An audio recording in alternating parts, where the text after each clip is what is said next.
ബഹിരാകാശം കീഴടക്കി ഇന്ത്യൻ വ്യോമസേന group captain Shubhanshu Shukla ഭൂമിയിൽ മടങ്ങിയെത്തി. ശുഭാംശു അടക്കമുള്ള 4 ബഹിരാകാശ യാത്രക്കാരെ വഹിച്ചുകൊണ്ടുള്ള ആക്സിയം 4 ദൗത്യത്തിലെ ക്രൂ ഡ്രാഗൺ ഗ്രോസ് പേടകം കാലിഫോർണിയ തീരത്ത് വിജയകരമായി ഇറങ്ങി.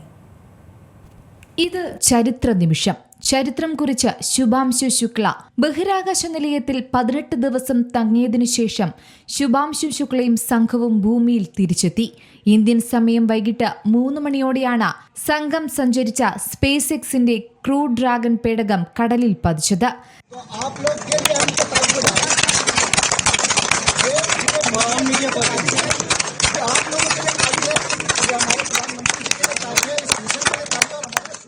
തെക്കൻ കാലിഫോർണിയയിലെ തീരത്ത് പസഫിക് സമുദ്രത്തിലാണ് പേടകം എത്തിയത്. അതെ, ഇന്ത്യൻ ബഹിരാകാശ സഞ്ചാരി ശുഭാംശു ശുക്ല ഉൾപ്പെടെയുള്ള സഞ്ചാരികളെല്ലാം സുരക്ഷിതരായി തിരിച്ചെത്തി. ആക്സിയം 4 ദൗത്യം വിജയകരമായി അവസാനിച്ചു. പേടകം ബഹിരാകാശ നിലയവുമായുള്ള ബന്ധം ഇന്ത്യൻ സമയം തിങ്കളാഴ്ച വൈകിട്ട് 4:45 വേർപെട്ടത്.